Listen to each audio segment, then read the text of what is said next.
This reading is from Dangerous Words, Talking About God in an Age of Fundamentalism by Gary Eberly. God is a very old Germanic word derived from an even older Indo-European word. The Germanic God is related to the Sanskrit word huta, meaning what is worshipped in sacrifice. The use of God, small g, thus considerably predates the Christianization of the Teutonic peoples. As actually used in the pre-Christian era, it had a distinctly generic sense of any object of worship. Whatever one poured out sacrifice to was considered one's God. The philosopher Joseph Macquarie was not far from this meaning when he wrote, "To find one's God is to set one's heart on something as the highest good, and to orient one's life by it." After the Christianization of the Germanic peoples, however, the word God changed its meaning. In effect, the lowercase usage of God became uppercase God. The common noun got transformed into a proper noun, a particular God whose name was God. Not surprisingly, perhaps, the word also underwent a gender shift. After Christianization, the word God, which was originally grammatically neuter, became a distinctly masculine God, reflecting the patriarchal nature of the new Christian religion. These two minor shifts radically changed the understanding of the ancient word God with a small g from a generic to a very particular one. In the polytheistic pagan Europe, there were many gods and goddesses, each with his or her proper name. You know, Pluto and all the Greek gods. From conversion on, however, the ancient God would be reserved only for the Christian God described in the Bible, a God who allowed for no other God to be named God.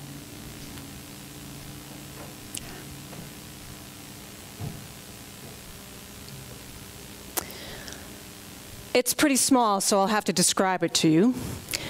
But this is a small plastic cross with the words "God is love" imprinted on it.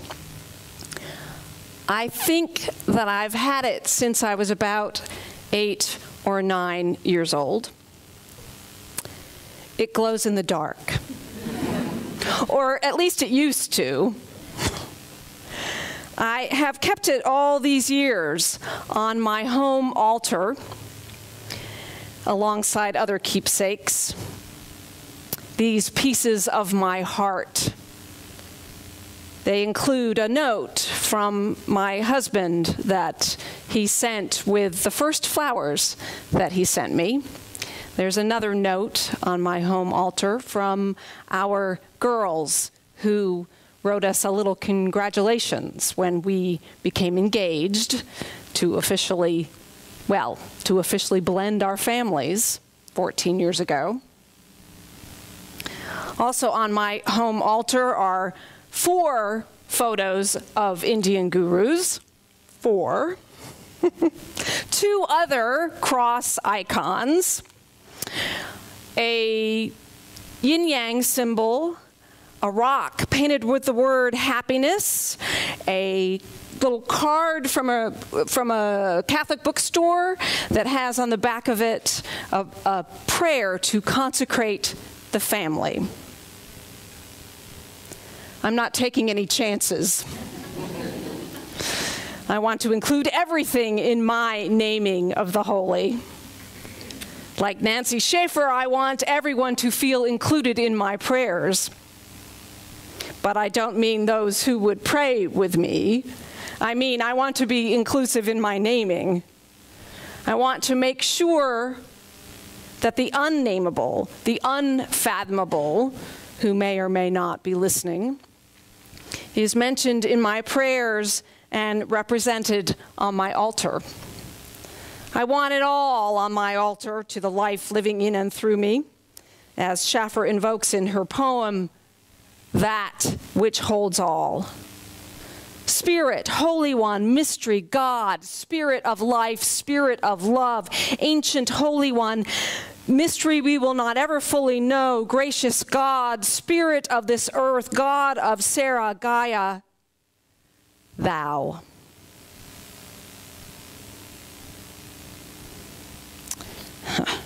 God is love. A simple phrase for a child to comprehend.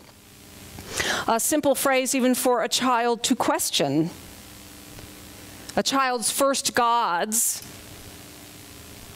are her parents.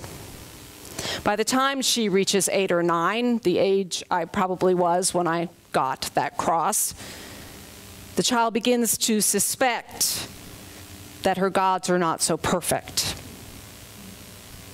God may not be love all the time.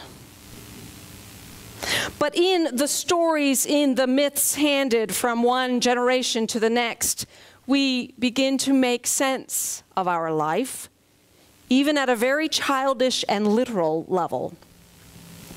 God is love, written in small block letters on a cross, is simple at first, a hopeful beacon for a child wanting God to be love all the time. The word God starts to get a little bit more complicated as the child grows and learns all of the details of the story of love hanging on a cross. In Dangerous Words, talking about God in an age of fundamentalism, Gary Eberly notes that in polytheistic pagan Northern Europe, there were many gods and goddesses, each with his or her proper name. From conversion on, however, the ancient word God would be reserved only for the Christian God described in the Bible, a God who allowed for no other God to be named God. This is the God most of us reject when we say we do not believe. This is the God I put away when I stored my plastic cross in a box with other souvenirs from my childhood, alongside the plastic dinosaur from the 1964 World's Fair, the little drum, replica of a Native American drum from the Adirondack Mountains, my first Barbie doll. So much plastic. Plastic, like God, has multiple meanings. Plastic also means malleable, flexible, pliable. So how is it that my little cross can really be plastic? How can my little symbol really be malleable, pliable, and flexible? How can the word God continue to travel with me after being put away in a box with other childish things? How is it that I can become comfortable with a little plastic cross sitting in between a picture of Paramahansa Yogananda and a symbol of the Tao? In the book, what we talk about when we talk about God, Rob Bell writes this: I realize that when I use the word God in the title of this book, there's a good chance I'm stepping on all kinds of landmines. Is there a more volatile word loaded down with more history, assumptions, and expectations than that tired, old, relevant, electrically charged, provocative, fresh, antiquated, yet ubiquitous as ever, familiar/unfamiliar word, God? And that's why I use it, he says. Here's why I use it. I want to be a part of the conversation. I want to be a part of the conversation represented by Rob Bell's book, by Gary Eberle's book, by the many other books that are out recently, like The God Delusion, The Evolution of God, The History of God, Good Without God, and on and on. There is a conversation taking place about this word. I want to be a part of the interfaith conversation, of the political conversation, of the human rights conversation. And I want to bring my gods with me, especially into those conversations that use that word in ways with which I disagree. I use the word because it is plastic, malleable, pliable, and flexible. When I use the word, it carries all the meanings that it has held throughout my life. It also carries the potential of meaning so much more. In this year of doing theology together, of discovering together what it is to kindle the fire deep in our souls and then talk about it with each other, we have encountered a lot of words along the way.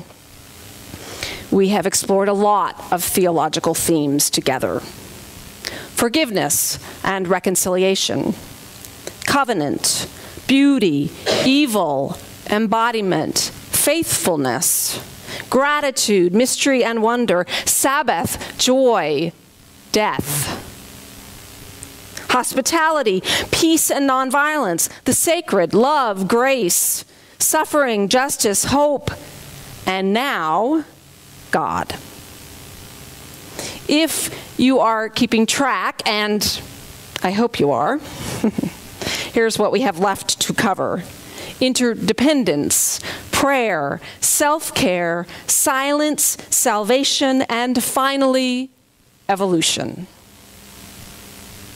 These are the words that we are exploring together this year through classes like the Introduction to Theology Ablaze that I taught in the fall, through the Dangerous Words class that Justine taught, through the upcoming seminar workshop that we have this Saturday with the author, Tom Owen Toll of Theology Ablaze, through the class I'm teaching right now, looking at these words through a faith development lens, meaning looking at them from our childhood through our adulthood. All of these ways to have this conversation about words, our own vocabulary of faith. Now, a wise person, member of this congregation who took the class last fall on the Introduction to Theology Ablaze, said this one night during class. He wondered out loud what words shut him down and why. What words caused him to shut down, to stop the conversation, to stop listening, and to stay in rejection? Even the word love shuts us down sometimes. Even the word love becomes small, unattainable, turned in on itself. What is your word? Is it the word sacred, salvation, faith, hope, love? What words do you reject and why? What words cause you to stop the conversation, to leave the room, to stand still on your journey? Is it the word God? Notice I did not ask you what you believe. I am asking you what religious words you use to open your heart to connect with others, to cry out in anguish, to shout in praise. Notice that the video that we showed this morning of congregation members responding to the word God, notice that we did not ask, do you believe in God? We asked, what do you hear when you hear the word God? And as you saw this morning, some of you think of metaphor when you hear the word God. The realm of metaphor takes us deeper into a place where things aren't quite as they seem. There are startling similarities in metaphor that jolt us into new awareness. God is like love. God is like a strong mother, a warm father. God is like an entire ocean of compassion. All religious language is metaphoric. It is not a matter of belief. It is a matter of movement. The best use of religious language takes us someplace new, towards a place we can never fully understand, never fully arrive. God is a journey word. It is more poetry than theology, that word, God. It is a word that can point beyond literal interpretation. If we let it, it is a word that can retain the innocence of a child believing in love. At the same time, it holds the cynicism of an adult who has learned that the literal God is dead. Philosophers and theologians have worked this out. When the concrete gods are gone, the divine remains. The divine remains in metaphor, and all religious language is metaphoric. Gary Eberle says that the conceptual map of religious language only works, however, if we know or can remember how to read it. And it is on this point that we seem stuck today. The scientific modernist looks at the religious conceptual map as an antiquated chart of a world that doesn't exist. The strict fundamentalists, stuck in their literalism, confuse the map with the terrain it describes. Unitarian Universalists are stuck on this point too. In 2003, when William Sinkford, then the president of our denomination, preached a sermon calling for UUs to reclaim a vocabulary of reverence, including the word God, it made the national news. Religious language doesn't have to mean we use the word God, but it does mean that we somehow remember to read the conceptual map of religious language. It means that we continue to develop a vocabulary of faith that points beyond the map. It may mean that we venture beyond the uncharted areas of the conceptual map. We may need to go beyond that place where medieval cartographers proclaimed, "Here be dragons."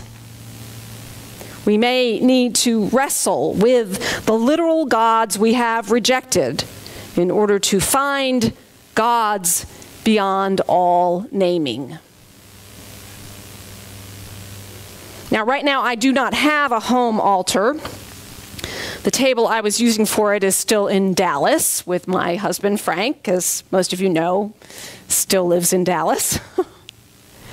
It's a handmade table that we picked out together, a small plank of wood that inserts into these side supports carved with jaguar heads that have green marbles for eyes. We bought it in a shop that specializes in artesanía, which is the Mexican folk art that is often exported to us for home decoration. It's a good thing for my home altar, this table with its jaguar heads, because in the Olmec and Mayan traditions, the jaguar represents the ability to move between the real world and the spirit world. The jaguar protects the shaman as he moves from the earth into the spirit realm. This jaguar table is just another symbol holding the symbols that point beyond themselves. Mayan gods depicted as jaguars are gods of the underworld, gods of the night, gods of fertility and strength, jaguar gods who have their own names, names they lost in the conquest. So right now I do not have a home altar. I had to go digging for my plastic cross. I knew I still had it somewhere in a drawer in a plastic bag with the rest of the contents of my altar, there with the love notes, the 4 pictures of Indian gurus, all my symbols of the divine.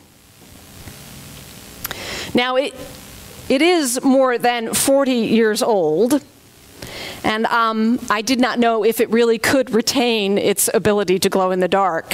So I have to tell you that yesterday I spent most of the day putting it under lamps and seeing, and then I would go into the bathroom where there was no light to see if it was regaining its ability to glow in the dark. I was very curious about this. Now, maybe it was just wishful thinking. The adult who I've become, hoping that the literal message, God is love, still could light me on my path, still could shine in the dark. But I do think that by the end of the day, there was a little glow coming from this plastic. If I make love one of my gods, I will be on my way to constructing my own vocabulary of faith. May all of our vocabularies of faith point beyond the literal. May we know in our loss of innocence that love can prevail, that there can be words of our own choosing that open a way for us that is beyond words. May we choose a path that takes us beyond rebellion into connection, beyond rejection into a deeper reverence for all of life. May we become one with the entire ocean of compassion, with that which has been present since before the beginning, with the wind, the rain, with that which holds all. May we enter into this great conversation about God, and may we be held. May it be so, and amen.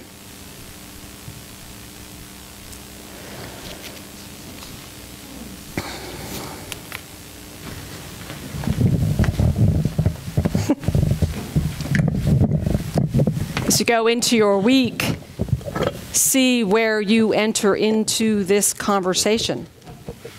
See where you stop. See what words stop you on your journey. And just notice. Just notice. And now, we are the Caneo Valley Unitarian Universalist Fellowship. Our mission is to nurture spiritually courageous people who transform the world through justice and compassion. Like us on Facebook, check out our website at CVUUF.org, or come visit us. See you soon!